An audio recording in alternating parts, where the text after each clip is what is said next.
Hi friends, my name is Chaitanya Patki and welcome back to my YouTube channel. In this video, we are going to analyze the second test match which took place at the Basin River between New Zealand and Sri Lanka.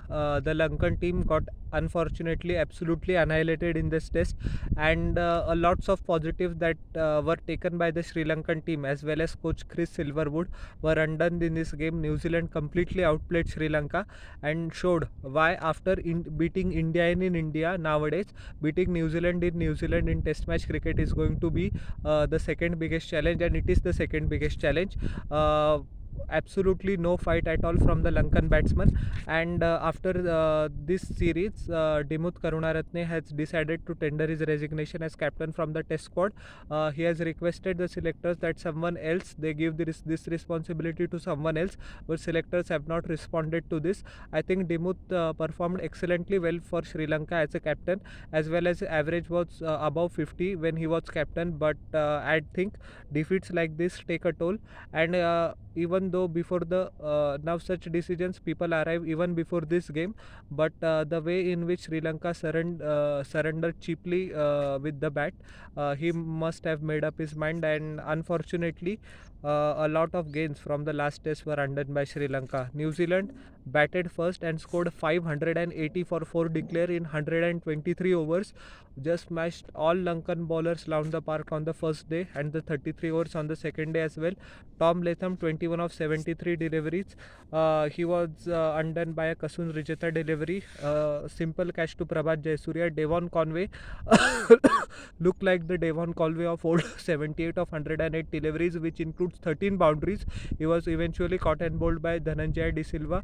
De Silva, I beg your pardon, but actually that dismissal was against the run of play, and a very I think I've not used the word stupid, but very careless and reckless shot. There was a 150 or even 200 for the taking.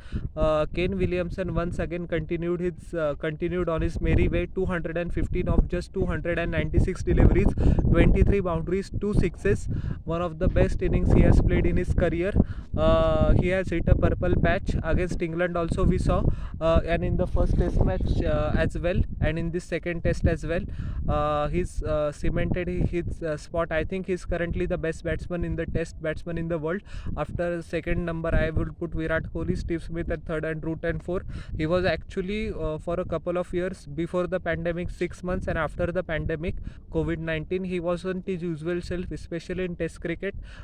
He was released by Sunrisers Hyderabad due to his pathetic performance in last year's IPL as well. I can't figure out till now what went wrong with Kane Williamson at IPL 2022. His persistent elbow injury also put him on the back burner a bit. He missed quite a few games, so this performance comes as a redemption for Kane Williamson. Henry Nicholls silenced all his critics today. To be fair, I also had reservations that why New Zealand selectors are persisting with him despite the fact that he has not scored a century for a lot of time. He scored 200 not out, one of the great innings ever played by New Zealand batsman, at a fair clip as well. 240 deliveries, which includes 15 boundaries and 4 massive sixes, played all along the ground, and Indian fans actually remember Henry Nicholls for his 50 in the 2019 World Cup semi-final, which was played over 2 days along with Ross Taylor and Kane Williamson.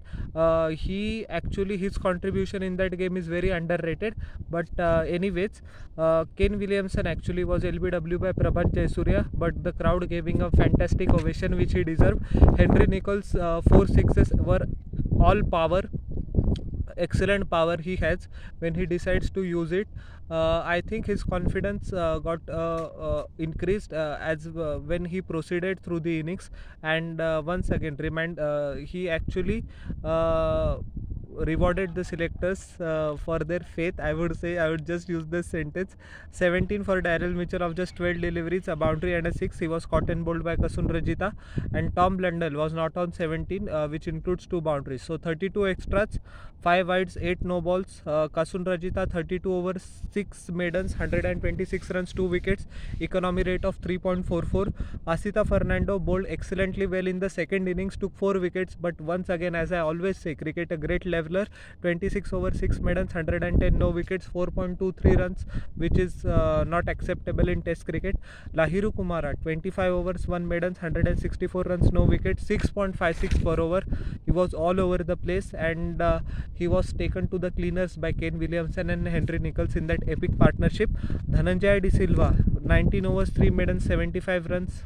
This got the wicket of Devon Conway, and Jayasurya in 21 overs gave away Prabhat Jayasurya 1 maiden, 86 run one again. Once again, he was above 4.10 runs, which is also unacceptable for an off spinner, despite the fact that he is bowling in Sena countries. Sri Lanka bundled out for just 164 in the first innings. Henry Nicholls on his own scored 200. So you can imagine how a pathetic and a shameless display that was from Sri Lanka. Actually, they showed no fight at all. Oshada Fernando's horror series continued, 6 from 32 deliveries. He was eventually undone by a brilliant outswinger from Matt Henry. Easy clutch for Tom Blundell behind the wickets. Dimuth Karunaratne was the only one who showed character, great determination, which is the quality he has been personified for. Remember that he has, for the last couple of years, he has been the ICC Test Team of the Year as an opener. 89 of 188 deliveries. He was unfortunate to not get a double 100. He was undone by Michael Bracewell, with Tom Latham taking the catch in the deep. Kushal Mendis once again doing the most Kushal Mendis thing, a duck in 10 deliveries. Doug Bracewell got him.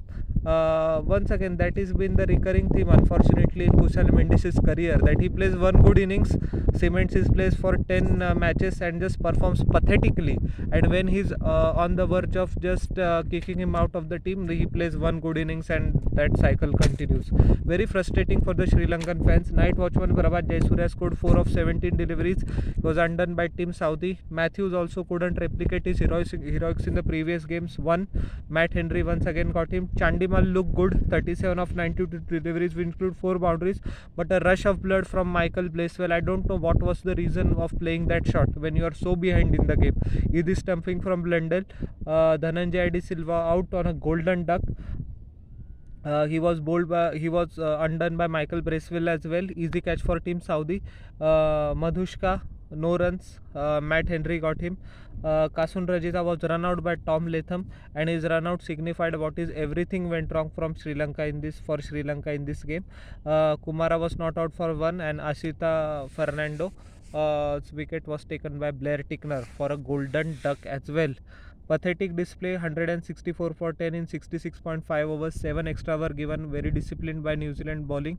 15 overs, 6 maidens, 22 runs, 1 wicket for the skipper. Team Saudi once again maintained that nagging line and length outside the off stump, and absolutely gave no freebies to the batsman, and that compounded their frustration, and it resulted in the wickets for other bowlers. Matt Henry once again going on in his merry way. 20 overs, 6 maidens, 44 runs, 3 wickets.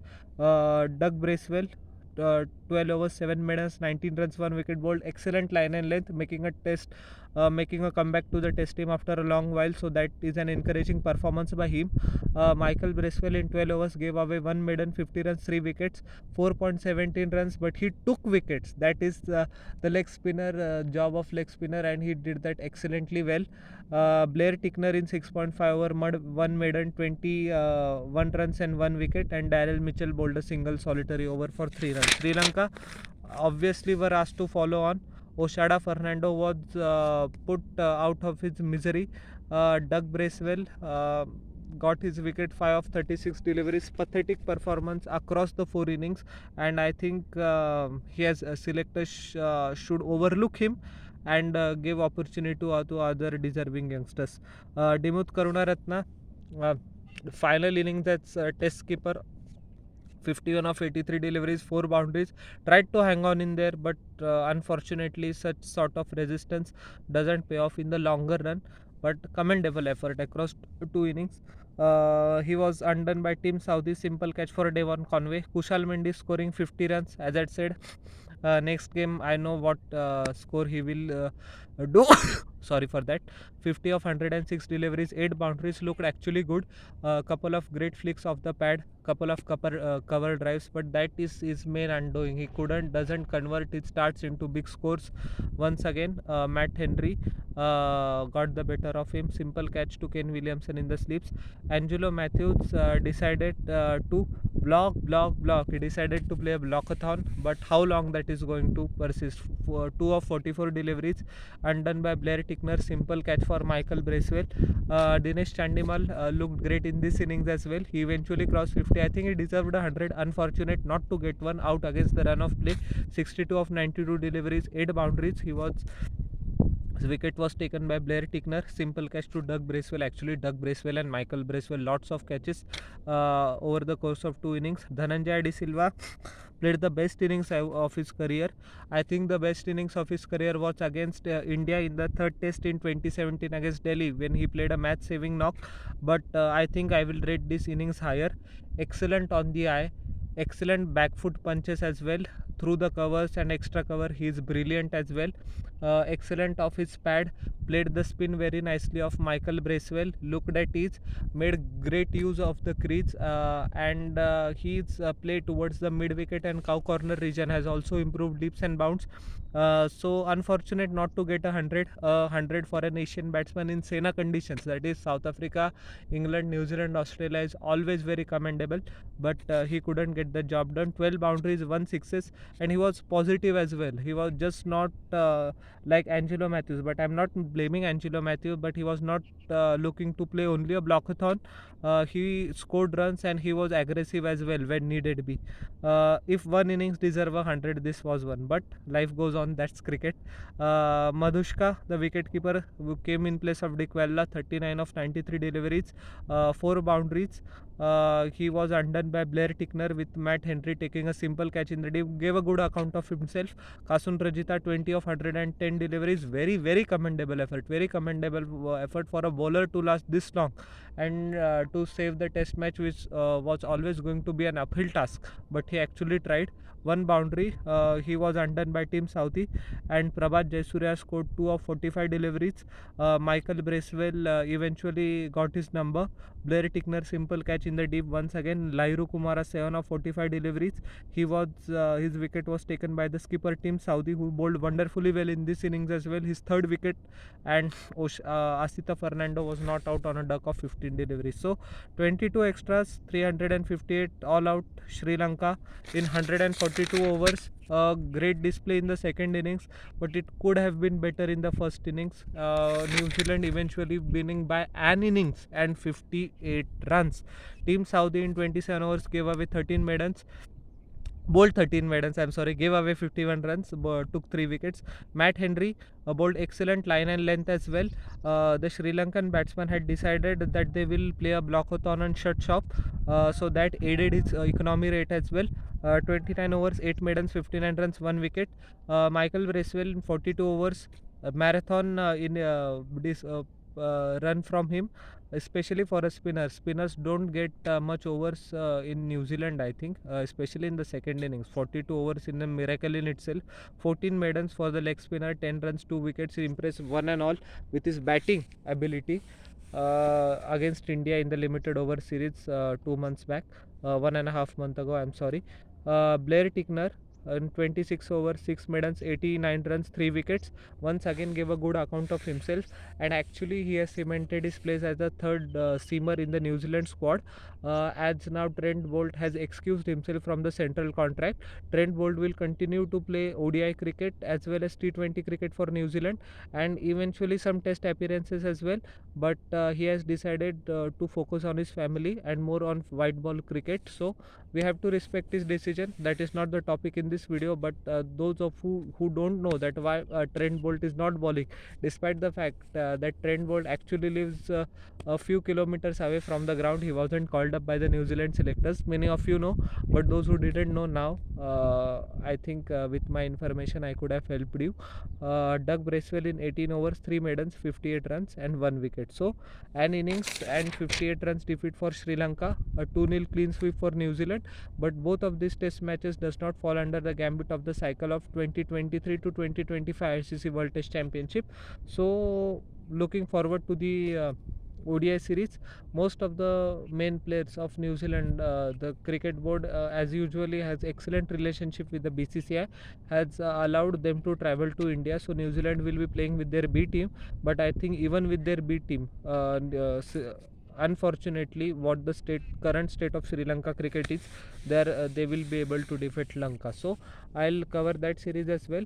But how did you like my analysis of the second test match as well as the first test? How did I cover it? Please tell in the comment section below, especially the Sri Lankan and New Zealand viewers. And don't forget to like, share and subscribe to my channel and press the bell icon for further notifications. We'll meet in the next video. Till then, everyone, bye. And humbly requesting to you all once again from the bottom of my heart, please subscribe. Thank you.